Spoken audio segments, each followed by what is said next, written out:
What it do? Bedtime crew. Hey man, listen, today I am here as the best matchmaker on YouTube to put together the final pay-per-view of 2025, which will be UFC 323. Most likely going to be happening in Las Vegas at the T-Mobile Arena in December. These cards are usually pretty good, I will say that. And today I wanted to build a stacked but realistic while still being good, entertaining, okay, main card and prelims. I've got some generational prelims for you with good storylines mixed in. I'm not using anybody that I don't think is going to fight. Like, I'm not using Ilya Topuria because I think he's going to come back in January for the debut Paramount card. And I've added a little bit of contender series glazing to make the card realistic. I've also left a spot on the card for a random WMMA fight, whether that is ranked or, you know, a fucking unranked war on the prelims like we always get. I've tried to make this as realistic I can, okay? So let's get into this, starting off on the early prelims. First fight of the night, mate, fucking Quillen Sourkild. Get him out there against fucking Mason Jones, mate. Okay, this is gonna make sense later. I think you probably know what the main event is, but we're gonna do Australia versus Europe. Opening up the card on the early prelims, Quillen Sourkild is one of the most exciting prospects, at least for me and all the fellow fucking Aussie casuals, in the UFC lightweight division. Mason Jones, I do think he's going to win this weekend against Balaji Oki. Maybe I'm completely fucking wrong, but even then, even if he loses, honestly, I would still run this or something along these lines. I think Mason Jones versus Quillen Sourkild, it makes sense. It's an entertaining matchup, and this is a high-level, realistic early prelim fight that I would do, all right? Mate, Quillen Sourkild's going to be fucking flicking up that lead head kick, spamming fucking takedowns. This would be a good fight as well. I'd like to see these guys scramble and scrap in the pocket. I think this would be a great fight, all right? Headlining the early prelim. Maybe you throw in a women's fight around here at some point. I don't fucking know, you know? That's not my job, okay? Headlining the early prelims. I want to get Michael Chiesa out of here. I want to get Michael Chiesa off a fucking 3-fight winning streak, and I want to feed this guy to Jacoby Smith, because this is another prospect that I will be glazing heavily for years to come. People are hating on this guy for gassing out, beating up Nico Price, absolutely destroying him. And I feel like Michael Chiesa, that's a decent step up in competition. It's kind of a name that people know, right? Like, if you've been watching UFC for a long enough time, you know who Michael Chiesa is. He's the male Macy Chasson. You know, this guy's a freaking problem if he gets to that round 2 and he's got those takedowns pumping, right? But I think this is a good showcase for Jacoby Smith. It's a little bit of a step up. He's going to have a huge striking advantage, and we will see someone potentially try to offensively grapple him. Or if Michael Chiesa wants to go out there and kickbox like he did in his last fight, I would love to see that. I would love to see that happen and see how that goes for him in this matchup. I think Jacoby Smith is a really, really high-level prospect that if I'm the UFC, I'm promoting the fuck out of this guy. I'm giving him the Bo Nickel treatment, except I'm not putting him on main cards. I'm just slowly building him up on prelims, glazing the fuck out of him. You're going to see 4 or 5 Instagram posts every week about this guy leading up to the pay-per-view. That's what I would do for the early prelims. So maybe a women's fight, Jones versus Sourkild, and then Michael Chiesa versus Jacoby Smith headlining the early prelims. Now, we move to the main prelim card on ESPN before we go to the pay-per-view. The first fight of the night, we're going to have some ranked action going on. Now, listen up, brother. There's something about Marcus McGee. I can't quite put my finger on it, but there's something about this guy I don't like too much. Now, listen up, dude. Bryce Mitchell's coming off a win over Said Nurmagomedov at bantamweight. He has name value. He has, like, people fucking either really love Bryce Mitchell for whatever reason. I can't quite tell you why. Or they hate Bryce Mitchell for whatever reason. Again, I'm not going to go into why. You guys know, all right? Bryce Mitchell has name value. He has, like, clout. But he's been on prelims a lot lately, especially since the Gene Silva fight. He was on the prelims of a fucking Abu Dhabi fight night. So I don't think it's unrealistic to throw him on the main prelims for a big pay-per-view, especially when you see the main card that I've put together. Marcus McGee is ranked number 13. He's coming off a loss. He doesn't really have any other big name wins in the UFC. So I think this actually makes a lot of sense. Like, people will probably, and they were both on the same card as well. So I feel like this actually makes a lot of sense. And I am actually a fucking genius. And I am that dude. No, I'm sorry. I just started to hype myself up mid-video. But listen, dude. Marcus McGee, Bryce Mitchell. I would like to see how Bryce Mitchell's grappling goes against someone like McGee, who does have good boxing, does have good cardio, is a little bit susceptible to leg kicks, which Bryce Mitchell's actually kind of good at. It's kind of an underrated part of his game. And I think he could maybe smudge Marcus McGee and be on a run. And now he's in the top 15. Now we're looking at big names. Maybe we're looking at Henry Cejudo versus Bryce Mitchell. We're looking at, Davison Figueiredo if he loses to Montel Jackson versus Bryce. We're building up Bryce Mitchell to see how far he can go at bantamweight, because he does have, fans. He does have name value. You want to build him up. You want to shoot him up the ranking straight away. There's no point giving this guy some random unranked bantamweight jobber, dude. I think just say fuck it. And let's say Said Nurmagomedov's near the rankings. Let's just give him a ranked opponent. Fuck it. If he loses, okay, then he can fight Cody Garbrandt or Hany Barcelo, somebody like that. So Marcus McGee versus Bryce Mitchell. There is a ranking on the line. We're going to open up the prelims with that. All right, man. Next fight of the night. This is also going to play into the storylines at hand on this pay-per-view card. I'm going to promote two of the biggest middleweight prospects that the UFC absolutely loves. And honestly, this is just based on, and you'll see this throughout the card as well, the Dana White Contender Series we are living in right now, the season we're living in right now. Why is this fucking banging every week, dude? I feel like the key is you match up prospects against each other, not in a bad mismatch kind of prospect way where you get, some exciting striker versus some boring fucking Russian grappler fucker. You don't want to do that, right? But two exciting strikers against each other. Fuck it, dude. Why not? Let's do Mansour Abdul Malik versus Atiba Gauthier on the prelims. This is a fucking guaranteed knockout, in my opinion. Somebody's getting slept, and honestly, I don't think it damages their stock that much. It's gonna, people are obviously gonna be looking at this fight like shit, dude. Someone's gonna get slept. They're both undefeated in the UFC. They're both, knocking people out. I think this is a fun fight to make. And like I said, based on what I'm seeing on Contender Series, I think we need to stop doing the boxing thing of let's just feed this guy jobbers until we can give him a ranked opponent. Look how that worked out for Zhang Mingyang. Just feeding him fucking jobbers, and then boom, here's Johnny Walker. And we find, okay, he's actually not even that good, right? At least when you do something like this, one of them is holy fuck, send this guy up the rankings, dude. Send this guy up the division. So what I would do is I would add this fight to the prelims. Mansour Abdul Malik, undefeated middleweight, coming off the no contest bullshit with Cody Brundage. Let's forget about that. Let's just say he's undefeated versus Atiba Gauthier, coming off the nasty KOs of Jesse the Blob Medino and the fake Yuri dude. I forget the guy's name, but yeah, you know who I'm talking about. Robert Valentine, that's right. See, I'm a fucking hardcore. So that's the next fight that I would do on these prelims, okay, man? The final fight headlining the prelims that I would do is prospect versus prospect, like I was just saying before, except the name value is way higher. The hype would be way higher, and I think the fight would be very entertaining. This is a perfect example of what I'm talking about. Peyton Talbot versus Malcolm Wellmaker. This is a TikTok hardcore, super fight, dude. This is a TikTok casual WrestleMania main event. People are gonna be tuning into this more than half the fucking main cut. Okay? And the thing I like about this fight, not only are people going to get divided on some fucking Marvel Civil War type shit. People are gonna be swearing up and down their team Peyton, their team Malcolm, you know what I mean? But not only that, I feel like this doesn't actually kill one of these hype trains that badly, because this will be a primary striking matchup, and if anybody's going to mix in the grappling, it's going to be Peyton Talbot. And I feel like he's not that high level of a grappler where I'm fuck, maybe Malcolm Wellmaker will just get wrestle fuck. You know what I mean? You're not really losing anything. One of these guys is going to be holy shit, he's actually really good. He beat fucking Peyton Talbot. Or, oh my God, if Malcolm Wellmaker nukes Peyton Talbot, you are dealing with a fucking superstar. Right? If Peyton Talbot destroys Malcolm Wellmaker or beats him, holy shit, he's actually really good. Now we can give him a ranked opponent. I feel like that is a fucking win-win. And that's the type of matchmaking I like to do. I feel like there's hype behind this. You're not really losing that much. If one of them loses, you can just feed them some jabronis. You bring fucking Chris Matinho back, dude.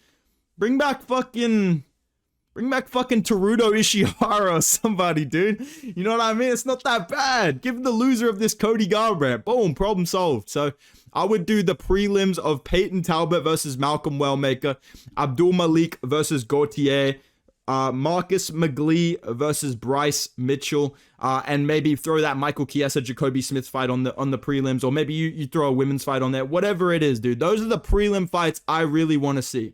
Okay, dude? Headlining or going on to the main card now, excuse me, I'm genuinely retarded, bro. I'm like trying to make sure I've got the right amount of fights for the main card. But opening up the main card, this is a fight that I have been literally screaming from the rooftops. My neighbors are probably sick of hearing about this fight. I don't give a fuck. I don't care. This is my genius master plan.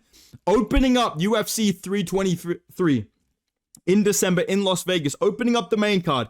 Esteban Ribovic versus Nazim Sadikov. Make this fight. Dana, if you don't make this fight, I'm coming to get you. I'm coming for the fucking money, kid. If I open Instagram one day and I see fucking, oh, Esteban Ribovic is back and he's in the Apex and he's fighting fucking, you know, who's a great example of someone I do not want to see this guy fight. If I open Instagram and Ribovic has been sent to the Apex again and he's fighting fucking Daniel Zellhuber in a rematch for no reason, or he's fighting fucking, you know, what's the guy? Trey Ogden. That's exactly what I'm thinking of. If he's fighting fucking Trey Ogden next or something, there's going to be hell to pay. Okay? There's going to be bloodshed. All right? The UFC needs to capitalize on the fact that both of these guys are basically walking fight of the night bonuses. These guys are guaranteed entertainment every single time they fight. I know I'm jinxing it, and now it's going to be Ngannou versus Lewis too, but I don't care. 9 out of 10 times, this is a fight of the night. This needs to be in front of a crowd. This needs to be hyped up on the press conference. This needs to be promoted on Embedded. We need to do the unthinkable and hype up UFC fans for new people that they haven't heard of yet. We need to do the unthinkable and promote good fights. Don't get Nina Drama to talk to him. Just get him on the press conference, man. Put him on the pay-per-view and be like, listen, this is going to be fight of the night. Because I think this would be an absolute fucking war. Nazim Sadikov versus Esteban Ribovic. They are unranked. They're super exciting. They're going to win over the fans. They're going to get the crowd hyped. The hardcores already know this is a fucking generational fight. This should be opening up the pay-per-view card. I promise you the rest of the main card is going to sell it. And this is a fight that needs to be on pay-per-view. This is worth it to me. I'm opening it up with Esteban Ribovic versus Nazim Sadikov. Now, the next fight of the night, we are going to have a title elimination bout, the next fight of the pay-per-view.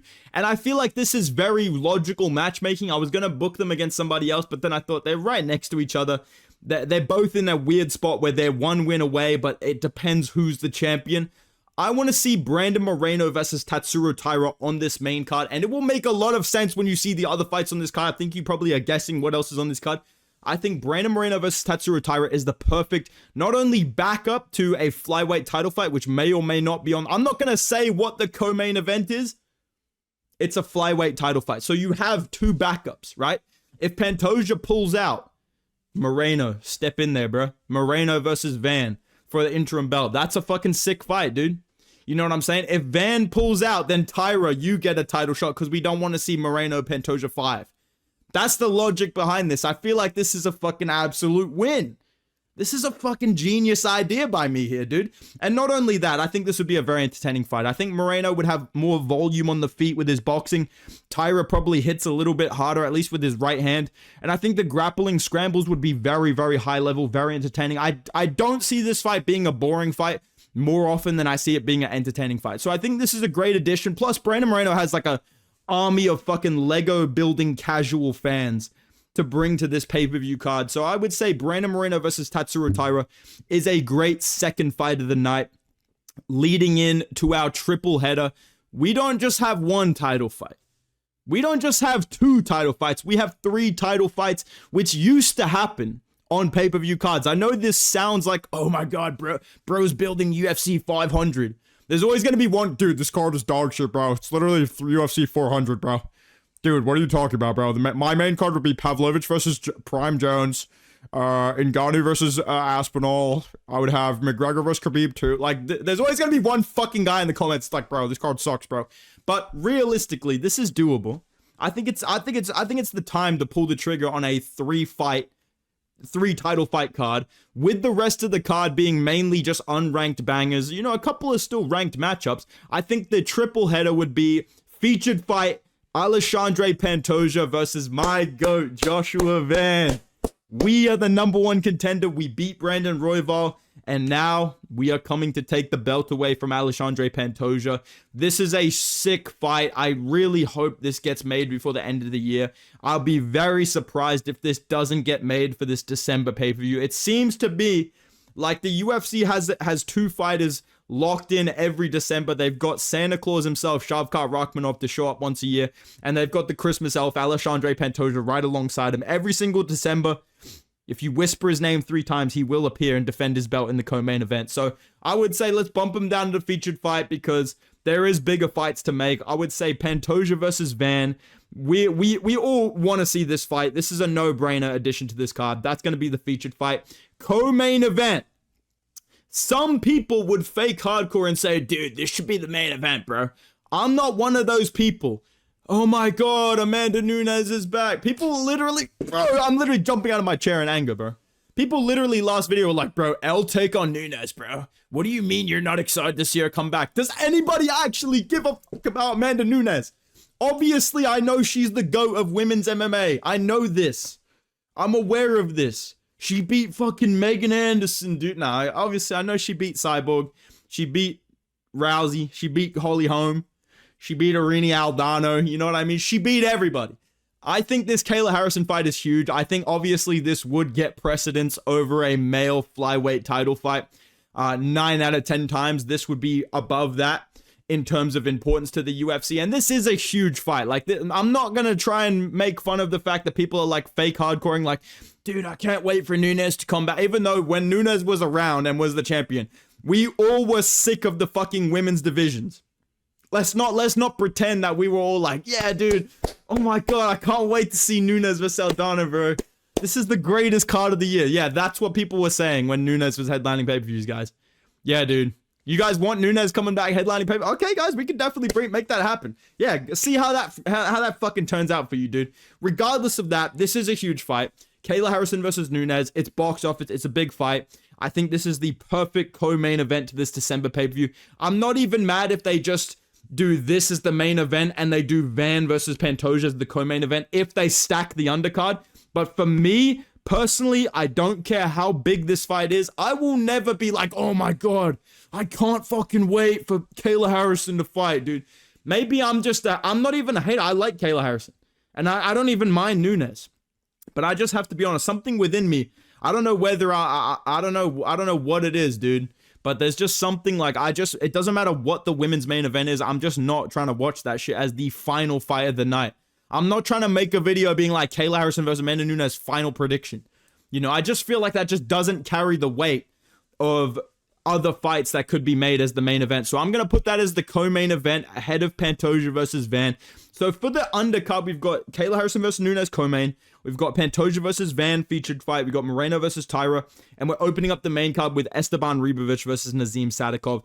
Guaranteed bangers back to back to back to back. The main event of this card, in my opinion, is most likely to be, and I think this is a good fight, Volk versus Lerone Murphy.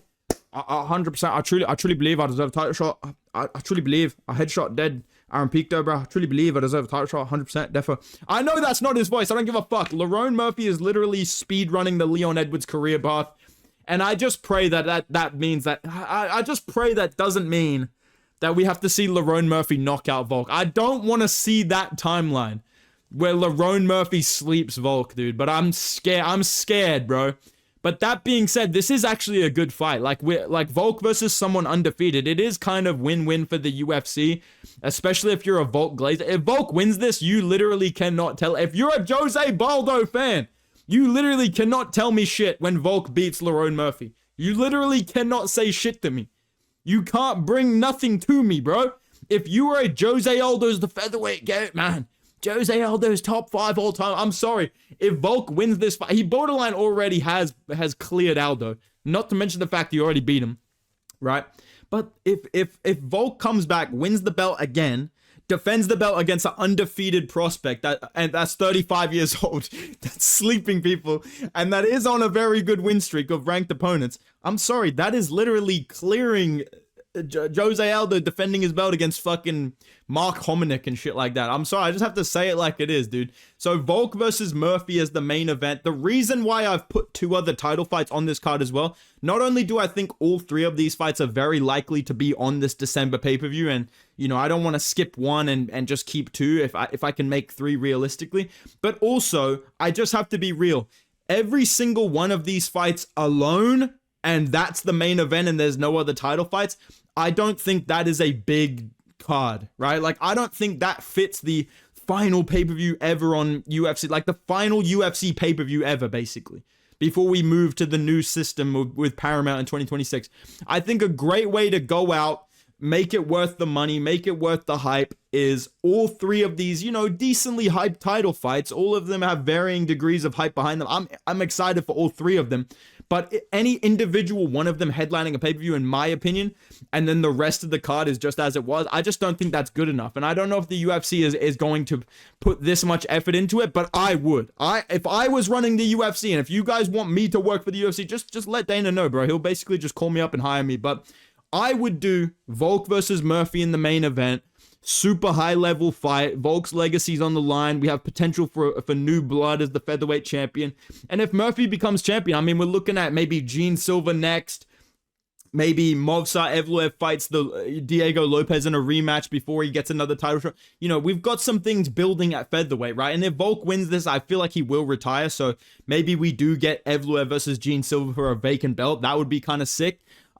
You know, so that's an entertaining main event. The co-main event, Harrison versus Nunes, the biggest women's MMA fight in terms of hype and aura and, you know, just the actual size of these two. Maybe not comparable to Cyborg. I don't know whether you want to compare Cyborg to Kayla Harrison, but I feel like this is pretty close to that level of hype, except Harrison has a little bit of an advantage because Nunes has been out a while. And then Pantoja versus Van as the triple header on that. I mean, that alone is a sick-ass fight.